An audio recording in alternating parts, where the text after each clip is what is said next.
Public పాయింట్కి తిరిగి స్వాగతం. Das garu, very good morning. Good morning. Right, AP రాజకీయాలపై ఒక పెనుకుట్ర జరుగుతోంది.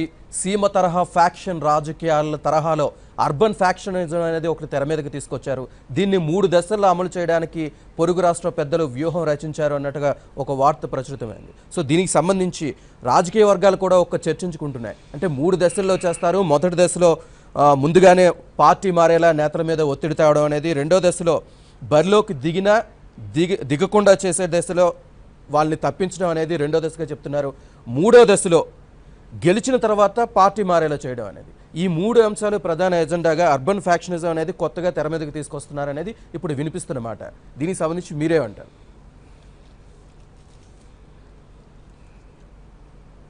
దేశంలో 1952 నుంచి జరుగుతున్నటువంటి ఎన్నికలు చూస్తున్నాం. ఈరోజు ఇంత దారుణంగా ఇంతకుముందు ఏ ఎన్నికల్లో కూడా జరగలేదు. అంటే పరస్పర ఆరోపణలు, పరస్పర దూషణలు ఇవి విపరీతంగా పెరిగిపోతున్నాయి. మరొక 19 రోజులు ఉన్నాయి మధ్యలో కరెక్ట్గా ఎన్నికలకి.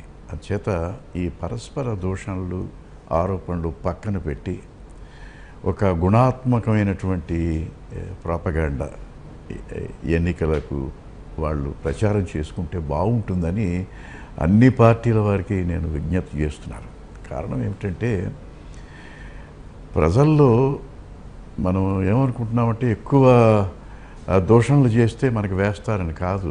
మనం దూషణ చేస్తున్న కొద్దీ అవతల వాళ్ళ మీద అభిమానం పెరుగుతుంది. ఎప్పుడు కూడా ఇది గమనించడం లేదు. That is human psychology. మనం ఎక్కువ దూషణ చేస్తే ఏమిటి అనవసరంగా తిడుతున్నారే వాళ్ళని అని వాళ్ళ మీద కొద్దిగా జాలి కలుగుతుంది. అంచేత దూషణలు ఆపేసి హాయిగా ఈ గుణాత్మకమైనటువంటి ఎన్నికల ప్రచారం చేసుకుంటే అన్ని పార్టీల వారికి మేలు కలుగుతుంది.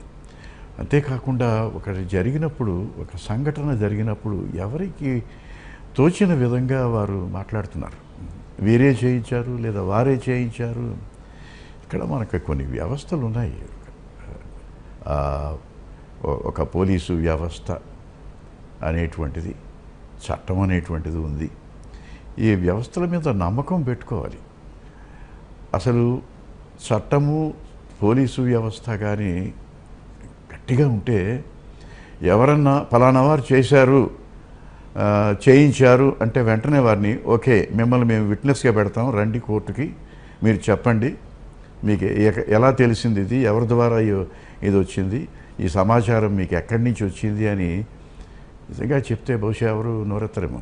కానీ దాస్ గారు, ఏపీలో ఉన్న ప్రధాన ప్రతిపక్ష నేత జగన్ అసలు అక్కడున్న పోలీసు వ్యవస్థల మీద కానీ ఎటువంటి వాటి మీద నమ్మకం లేదని స్పష్టంగా చెప్తున్నారు కదా. దీన్ని ఎలా చూడాలంటారు? పోలీసు వ్యవస్థ మీద నమ్మకం లేకపోతే ఆయన వేరే ఇంకొక వ్యవస్థని దేన్నో నమ్మాలి. చట్టానన్నా నమ్మాలి, వ్యవస్థన, పోలీసు వ్యవస్థనన్నా నమ్మాలి, ప్రజల్ని నమ్మాలి, అందరినీ నమ్మాలి. ఎందుకంటే నమ్మి చెడినవాడు లేడు, నమ్మక బాగుపడినవాడు లేదని చేత నమ్మాలి. ఒక వ్యవస్థ ఉంది, ఆ వ్యవస్థ పరిశోధన చేస్తోంది, వాళ్ళు నేర పరిశోధన చేస్తున్నారు. కొంతమంది అనుమానం వచ్చిన వాళ్ళందరినీ కూడా ప్రశ్నిస్తున్నారు. తెలుతుంది, ఎప్పుడు కూడా నిజం నిప్పు లాంటిది, ఎప్పుడు బయటకు వస్తుంది. అది truth is often eclipsed but never extinguished అని. నిజానికి గ్రహణం పడుతుంది కానీ నిజం పోదు, అది బయటకు వస్తుంది. గ్రహణం పోగానే మళ్ళీ సూర్యుడు, చంద్రుడు బయటకు వస్తారు. అలాగా వేచి ఉండాలి. ఇప్పుడు ఏమైపోయిందంటే ఈ పరస్పర ఆరోపణలు, ఆ కుటుంబ వాళ్ళే చేశారని వీళ్ళు, లేదు ఈయనే చేయించాడని వాళ్ళు, దీనివల్ల ఏమవుతుందంటే ఇక్కడ వాతావరణం కలుషితం అయిపోతుంది రాష్ట్రంలో. ఇక్కడ ఈ ఎన్నికల్లో దురదృష్టవశాత్తు ఏమిటంటే ఒక నాయకుడి మీద ప్రారంభమైంది ముందు. ఇది ఇతర రాష్ట్రపు నాయకుడు ఇక్కడ ఎక్కువగా జోక్యం చేసుకుంటున్నాడు, దీని వెనక తెర వెనుక నాటకం అంతా ఆడిస్తున్నాడు అనేటువంటిది. నెమ్మదిగా ఎలా వస్తుందంటే ఇరు రాష్ట్రాల మధ్య వైరం పెంపొందే ప్రమాదం ఒకటి ఉంది. అది జాగ్రత్తగా గమనించాలి మనం తెలుగు ప్రజలు. అసలు కొద్దిగా ఆలోచిస్తే భారతీయులు అనేది మర్చిపోయాం ఎప్పుడో. అది వేరే విషయం అనుకోండి. మనం భారతీయులం, వీఆర్ ఇండియన్స్ అనేటువంటిది మర్చిపోయి ఆఖరికి వీఆర్ తెలుగు పీపుల్, మనం తెలుగు వాళ్ళం అని కూడా మర్చిపోయేటువంటి ప్రమాదం ఒకటి వస్తుంది. దయచేసి ఇది ఏమవుతుందంటే నెమ్మదిగా ఆ నాయకుడి మీద ఒక రకమైనటువంటి ఏహ్యభావం, ఆ ఏహ్యభావంతో పాటు ఆ రాష్ట్రంలో ఉన్నటువంటి వాళ్ళ మీద ఏహ్యభావం కాదు. ఇది దీనివల్ల కానీ ఒక రాష్ట్రాన్ని పరిపాలించే ముఖ్యమంత్రులే స్వయంగా ఇటువంటి స్టేట్మెంట్స్ ఇస్తుంటే దీన్ని ఏ విధంగా చూడాలి? ప్రజలు ఏ విధంగా నమ్ముతారు? ఒక రాష్ట్రాన్ని పరిపాలించే ముఖ్యమంత్రి స్వయంగా మా దగ్గరికి వచ్చి మీరు ప్రచారం చేసి మాకు ఒక గిఫ్ట్ ఇచ్చారు కాబట్టి మేము కూడా మీకు రిటర్న్ గిఫ్ట్ ఇస్తామని వాళ్ళు చెప్పడాన్ని దీన్ని ఏ విధంగా చూడాలంటారు?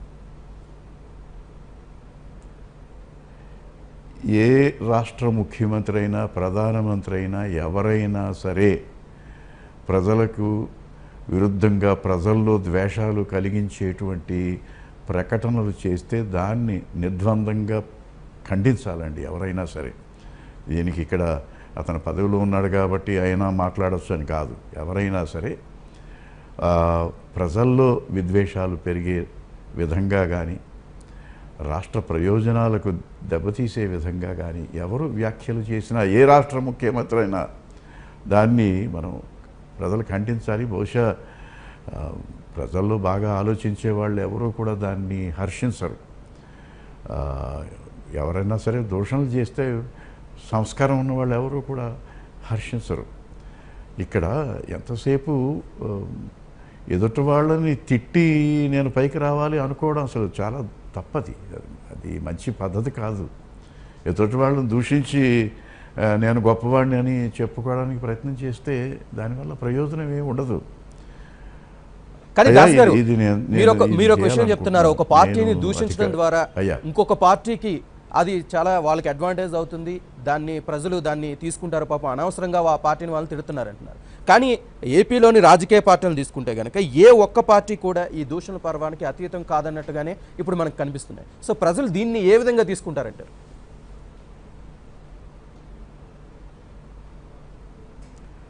ప్రజలు చూస్తున్నారండి. ప్రజల్ని ఎప్పుడు కూడా తక్కువగా అంచనా వేయద్దు.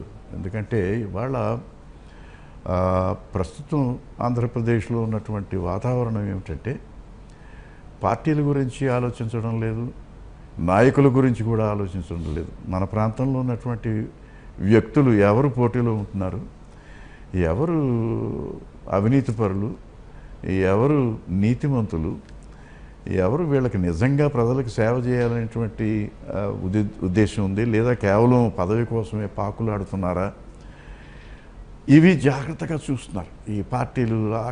ఆఖరి క్షణంలో పార్టీలు మార్పులు, ఇక్కడ సీటు దొరకలేదంటే అక్కడికి వెళ్ళడం, అక్కడ సీటు దొరకలేదంటే ఇక్కడికి రావటం, ఇవన్నీ కూడా ప్రజలు సైలెంట్ స్పెక్టేటర్స్, నిశ్శబ్ద పరిశీలకులు చూస్తున్నారు, చాలా జాగ్రత్తగా పరిశీలిస్తున్నారు. అంతేకాకుండా ఈసారి మనకి నచ్చినా నచ్చకపోయినా ఈసారి ఎన్నికల్లో డబ్బు, కులము ఇవన్నీ కూడా బాగా వీటి యొక్క దాని ప్రభావం చాలా ఎక్కువగా ఉంటుందని అనిపిస్తోంది. ఎందుకంటే ఇప్పుడు నేను మంచి పనులు వస్తే చేస్తాను, లేదా నేను చేశాను అని చెప్పినా సరే ప్రజల్లో ఏమవుతుందంటే ఈ వాతావరణం కల్పించింది కూడా దురదృష్టవశాత్తు రాజకీయ నాయకులే. కులం అనేటువంటిది బాగా తీసుకొచ్చారు, అలాగే డబ్బు అనేటువంటిది, ఇవన్నీ కూడా దురదృష్టవశాత్తు ఇవి ఎన్నికల్లో ఎక్కువ ప్రభావాన్ని కలిగించేటువంటి ప్రమాదం ఉన్నది. అయితే చైతన్యం పెరిగింది, ప్రజల్లో చైతన్యం పెరిగింది. ఈసారి ఎన్నికల్లో పోలింగ్ పర్సంటేజ్ కూడా చాలా బాగా గణనీయంగా పెరుగుతుంది అందులో. అంతేకాకుండా ఇవాళకే 3.69 కోట్లు ఓటర్లు నమోదై ఉన్నారు. మరో 10 లక్షలు పెరిగేటువంటి అవకాశం కూడా ఉన్నది. ఎందుకంటే కొత్తగా రిజిస్టర్ చేసుకున్న వాళ్ళు ఇంకా ఫైనలైజ్ చేయలేదు కాబట్టి. అవన్నీ చేస్తే సుమారు దగ్గర ఒక 3,75,00,000 76 లక్షల ఓటర్లు ఉంటారు. ఈసారి పర్సంటేజ్ కూడా 70% పైనే ఉంటుంది. కానీ ఫామ్ 7 పుణ్యమా అని ఆ పర్సంటేజ్ పడిపోయే పరిస్థితి ఉంది అన్నట్టుగా ఒక వాదన వినిపిస్తోంది. ఎందుకంటే తటస్థంగా ఉండే వాళ్ళు కూడా ఎందుకు ఈ రాజకీయ గొడవలు మనకెందుకు? చక్కగా ఒక రోజు హాలిడే వస్తుంది, ఆ రోజు హ్యాపీగా ఎంజాయ్ చేస్తే సరిపోతుంది. ఫామ్ 7 అంటున్నారు, ఓటు ఉందంటున్నారు, ఓటు లేదంటున్నారు. అక్కడికి వెళ్ళిన తర్వాత పోలింగ్ కేంద్రం దగ్గరికి వెళ్ళిన తర్వాత మీ పేరు ఓటర్ లిస్టులో లేదు కాబట్టి మీరు ఓటు వేయడానికి అనర్హులు అని చెబుతున్నారు. ఇవన్నీ చేసుకునే కంటే పోలింగ్ స్టేషన్ వరకు వెళ్లకుండా ఉంటేనే సరిపోతుంది కదా అనే వాళ్ళు కూడా చాలా మంది ఉన్నట్టుగా మనకు తెలుస్తుంది. సో దీనికి సంబంధించి మీరే ఉంటారు. ఇదే విషయంపై చర్చ కొనసాగిద్దాం ఒక చిన్న విరామం తర్వాత. ఫామ్ 7 అనేటువంటిది అది తుది నిర్ణయం కాదండి. ఫార్మ్ 7 అనేటువంటిది ఒక కంప్లైంట్. అది దాన్ని వెరిఫై చేసి అది తప్పు ఉంటే సవరణ చేస్తారు, లేకపోతే పక్కన పెడతారు. చేత ఫార్మ్ 7 వల్ల మన ఓట్లన్నీ పోతాయి అనుకోవడం చాలా పొరపాటు. ఇవాళ మనకి యాప్ వచ్చింది, ఒక చిన్న యాప్. అందరి దగ్గర ఆండ్రాయిడ్ టెలిఫోన్స్ ఉన్నాయి కాబట్టి, లేదా ఐఫోన్స్ ఉన్నాయి కాబట్టి, అందులో ఒక్కసారి వెళితే మన పేరు ఒకసారి దానిలో మన పేరు, మన కాన్స్టిట్యుయెన్సీ అన్నీ జాగ్రత్తగా చేస్తే ఎక్కడ వేయాలి, మన పార్ట్ నెంబర్ ఎంత, మన వరుస సంఖ్య ఎంత, ఎక్కడ పోలింగ్ స్టేషన్ ఎక్కడ, అన్నీ కనిపిస్తాయి. ఇవాళ కానీ ఇంటర్నెట్ మీద కనీస అవగాహన లేని వాళ్ళవే ఇందులో తొలగించినట్టుగా మనకి స్పష్టంగా తెలుస్తోంది కదా. ఇంటర్నెట్ మీద కానీ మొబైల్ మీద కానీ కనీస అవగాహన లేని వాళ్ళు ఓటర్ లిస్ట్ ఉన్నాయండి. ఓటర్ లిస్ట్ అనేటువంటిది అది పబ్లిక్ ప్రాపర్టీ. అది ఎవరన్నా సరే ఆ కాన్స్టిట్యుయెన్సీలో డౌన్లోడ్ చేసి చూపించుకోవచ్చు, ఇందులో మీది ఉందా లేదా అని. ఇంతకుముందు మనకి ఇచ్చిన ఓటర్ కార్డులు ఉన్నాయి.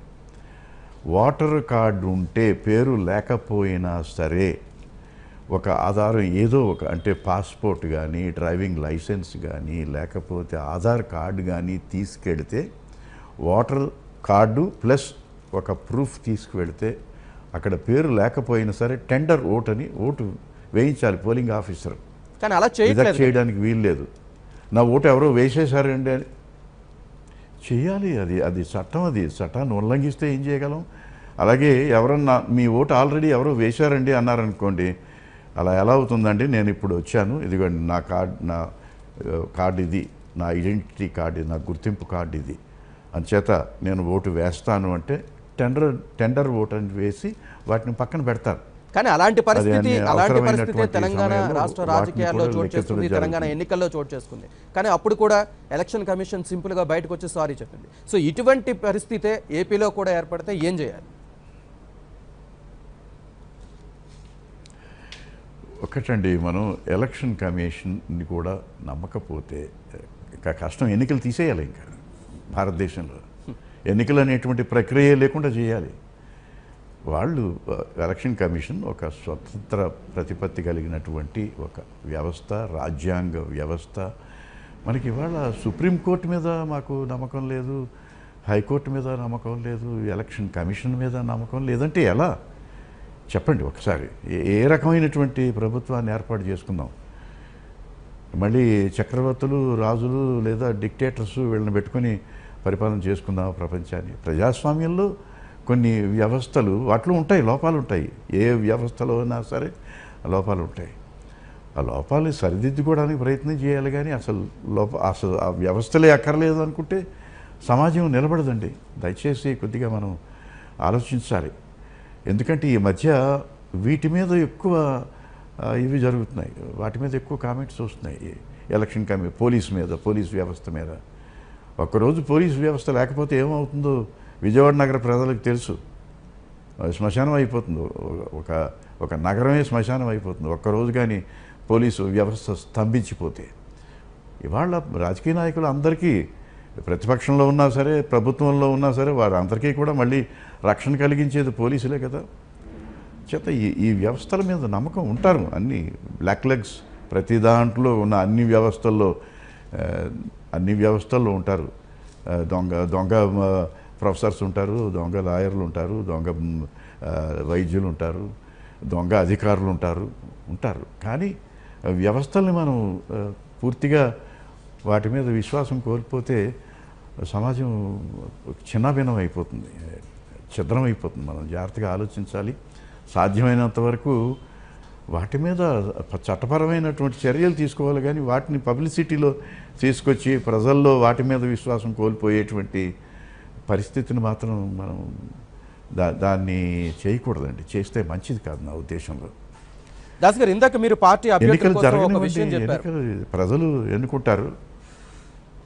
పార్టీ అభ్యర్థుల కోసం ఒక విషయం చెప్పారు, అంటే సీట్ రాని వాళ్ళు మళ్ళీ పక్క పార్టీల వైపు చూస్తున్నారని. సో పార్టీని మారుతున్న అభ్యర్థులకు సంబంధించి ప్రజలు అసలు ఏ విధంగా ఆలోచిస్తారని మనం అనుకోవాలి? పార్టీలకి మారి ప్రచారానికి వస్తున్న అభ్యర్థుల్ని ప్రజలు ఏం అడగాలని మీరు అంటారు?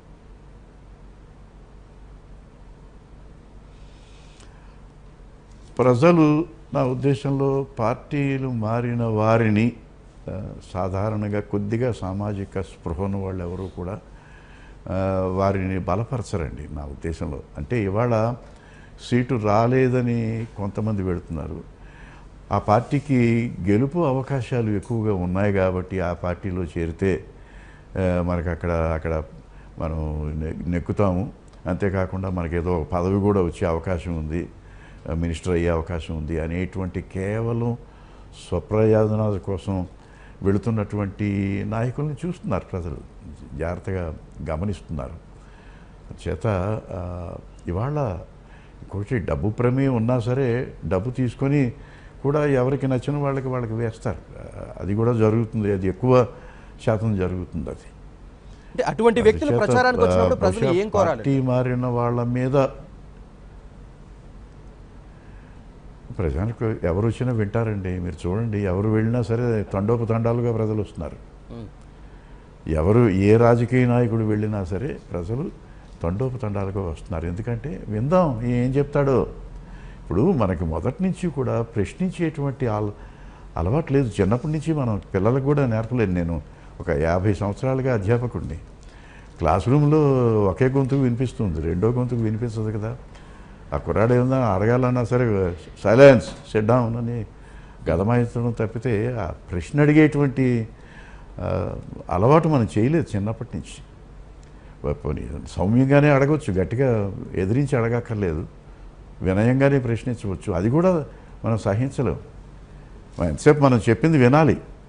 ఎవరన్నా ప్రశ్నిస్తే మరి వారిని ఏదో ఈయన మన పార్టీ వాడు కాదు, ఎదురు పార్టీ వాడు అని ఒక ముద్ర వేస్తున్నారు. ఇవాళ మాకు ఈ చర్చలో పాల్గొనాలన్నా సరే కొద్దిగా భయం వేస్తుంది. ఏమాత్రం ఒకవైపు ఏదైనా చెబితే వెంటనే ఒక ముద్ర పడుతుంది. ఈయన ఫలానా పార్టీ వారు, ఫలానా పార్టీ, అందుచేత ఈయన ఇలా మాట్లాడుతున్నాడు అనేటువంటి ముద్ర పడుతుంది. రైట్. ఆఖరికి విశ్లేషకులు కూడా భయపడాల్సిన పరిస్థితి వచ్చింది ప్రస్తుత రాజకీయాల నేపథ్యంలో. వచ్చింది నిజంగా ప్రస్తుత రాజకీయ నేపథ్యంలో. Right. Thank you very much Das గారు, పబ్లిక్ పాయింట్కి వచ్చి చర్చలో పాల్గొనేందుకు. ఇది వాళ్ళ పబ్లిక్ పాయింట్. చూస్తూనే ఉండండి ABN ఆంధ్రజ్యోతి.